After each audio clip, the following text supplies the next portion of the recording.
Conference of Parties COP21 held from 30th November to 12th December 2015 at Paris under the United Nations Framework Convention on Climate Change.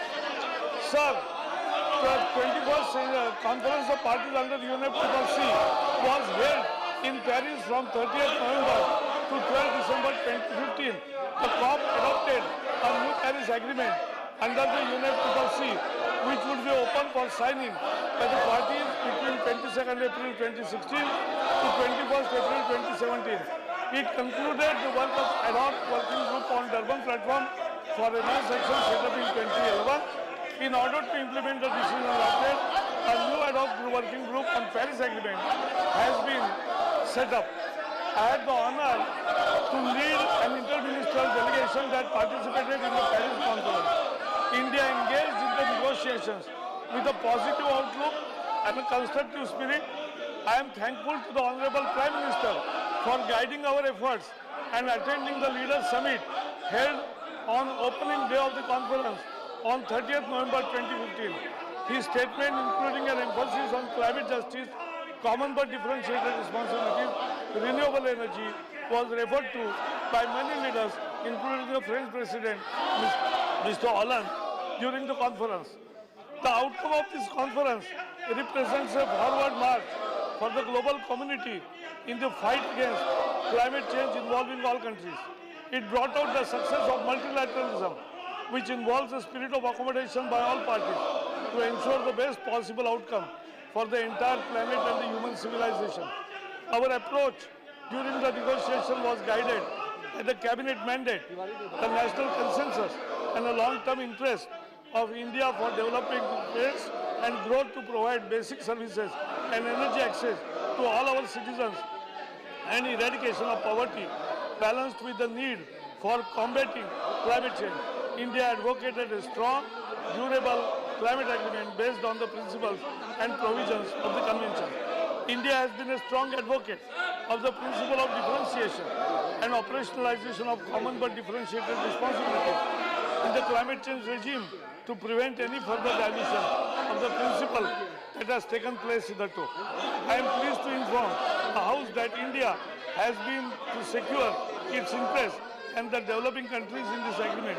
The Paris Agreement meets our broad expectations. Some of the main highlights of the agreement are: the agreement explicitly recognizes in the preamble the imperative of climate justice and sustainable lifestyle as manifested of patterns of consumption and production, with developed countries taking the lead. These issues were raised by Honorable PM during his address at COP21 and other international fora. The preamble also recognizes the specific needs and special circumstances of the developing country parties which are vulnerable to effects of climate change as provided under the convention. The purpose of the agreement notes that the agreement is to enhance the implementation of the convention. This was a key demand of India so that the agreement remains under the convention and does not create a completely new regime. The agreement also explicitly recognizes that the principles of equity and CBDR in the respective capacities in the light of different national circumstances will be respected. This is mentioned both in preamble as well as in the purpose of the agreement. India has always highlighted the urgent need of adaptation to deal with the impact of climate change. I am happy to state that the agreement is not mitigation-centric and includes adaptation, finance, technology, capacity building, and equal pillars. The agreement seeks to contain the increase in the global average temperature to well below 2 degrees pre-industrial level and to further make efforts to limit it to 1.5 degrees. In order to achieve the long-term temperature goals, the Paris Agreement seeks to aim at global peaking of emission by second half of the century, while recognizing the time frame for peaking will be longer for developing countries. It also mandates that global peaking of emissions shall be on the basis of equity and in the context of sustainable development and efforts to eradicate poverty. This ensures policy and development space for us. The country-driven nature of the contributions has been preserved as was strongly advocated by India. parties' contributions are defined as nationally determined contributions, and a top-down approach of apportioning mitigation ambition has been avoided. A 5-year communication cycle for nationally determined contributions has been agreed to. This will apply to post-2030, as we have submitted 10-year INDC. We may only have to reconfirm our INDC for 25 to 30. There is no mandatory ratchet-up mechanism for parties to raise their mitigation ambition. This will continue to be nationally determined. However, parties would be free to raise their ambitions voluntarily anytime. 9. The agreement maintains differentiation in mitigation action of developed and developing countries. It mandates that developed countries should continue to take the lead and undertake absolute targets, while developing countries should continue to enhance their mitigation efforts and are encouraged to move over time towards absolute targets. A global stocktake will take place every 5 years to assess the progress in addressing climate change. This global stocktake will cover mitigation, adaptation, means of implementation, and will thus be comprehensive as demanded by us. 11. The new market mechanism to provide opportunities for voluntary cooperation in the implementation of nationally determined contribution using international transfer of mitigation outcomes has been adopted. Implementation of REDD+ mechanism has also been anchored in the agreement. 12. The global goal has been established to increase the adaptive capacity. Adaptation has been accorded equal importance to mitigation as demanded by developing countries. International support is to be provided by the developed countries for adaptation action. 13. Agreement clearly recognizes the need for support to developing countries, parties for effective implementation of their mitigation and adaptation actions. Agreement mandates an obligation for developed countries to provide financial resources to developing countries. Other parties may also contribute, but on a voluntary basis, which will not dilute the obligation of developed countries. The accompanying decisions also lays down that $100 billion mobilization funds per year by developed countries will be scaled up after 2020 and before 2025, taking into account the needs and priorities of developing countries. An enhanced system for transparency has been provided in agreement. This will cover not only mitigation and adaptation action, but also the support provided by developing countries. The enhanced transparency system will build on existing system under the convention and provide flexibility to developing countries. In addition, a separate capacity building initiative for transparency to help developed countries has been agreed in order to build institutional and technical capacity. A new technology framework has been established. Collaborative approaches to research and development and facilitating access to technology and financial support for technology mechanism have been provided for. A new Paris committee will work out the modalities of enhancing capacity building activities in developing countries under the agreement. Developed countries are to provide financial support for capacity building of developing countries. 18. Loss and damage has also been accorded a prime place in the agreement. This will help our coastal area and vulnerable islands.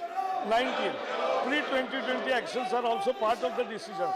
The developed country parties were urged to scale up their level of financial support with complete roadmap to achieve the goal of jointly providing $100 billion by 2020 for mitigation and adaptation by significantly increasing adaptation finance from current levels and to further provide appropriate technology and capacity building support.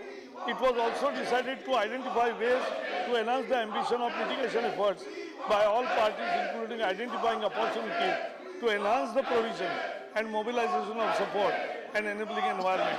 The conference also witnessed the launch of historic International Solar Alliance conceived by Honorable Prime Minister Narendra Modi. He launched this alliance on 30th November 2015 along with Honorable President of France, Mr. Hollande, representatives of more than 70 countries and around 500 high-level representatives from industry, governments and international organizations attended the launch ceremony.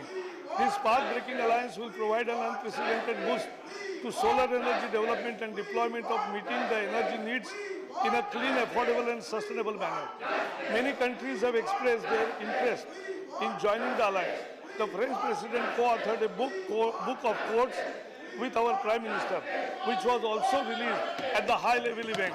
A mission innovation was also launched to promote collaborative research and development and double the investment in research in clean energy technology, which was attended by Honorable Prime Minister Narendra Modi, along with President of USA, Barack Obama, President of France, Holland, and leaders from many other countries. I am happy to report that an India Pavilion was also set up in the venue by the government, which highlighted the initiatives taken by various ministries, state governments, missions under National Action Plan of Climate Change, industries, civil societies, NGOs, etc. The multifaceted activity on climate change in India were successfully depicted in our pavilion of over 25 events and drew more than 6,000 visitors. The PM inaugurated the Indian Pavilion and released Parampara, a book on India's culture of climate-friendly sustainable practices. Throughout the course of the negotiation, India engaged constructively in good faith. India was also part of several groupings of developing countries, including BASIC, LMDCs, and of course G77 plus China, which fought for the cause of developing countries. 19 bilateral meetings were held with a number of countries, including Mozambique, Marshall Islands, Mauritius, Vanuatu, Singapore, Sudan, Japan, USA, UK, France, and Germany. India wanted an ambitious and durable agreement based on principle of equity and CBDI that recognizes the need for greater action by developed countries based on their historical responsibility and economic status. We did not want any constraints on our development and provision of support in terms of finance, technology transfer, and capacity building. The Paris Agreement acknowledges and recognizes the development imperative of India and other developing countries. The agreement supports the right of development and their effort to harmonize development with environment while also protecting the interests of the most vulnerable. We are happy that the agreement was unequivocally acknowledged the imperative of the climate justice and has based itself on the principle of equity and common but differentiated responsibilities. India has consistently said that the path to climate ambition must be paved with equity. I am happy that the agreement has recognized this. We feel vindicated that all our major requirements have been accepted and have become a part of the agreement. Thank you. Now, honorable members, this is a very important statement. This is a very important statement. If clarification is not now, a time and date for clarification will be intimated. There will be opportunity for clarification. Time and date will be intimated. If the members can go back, we can have now. Otherwise,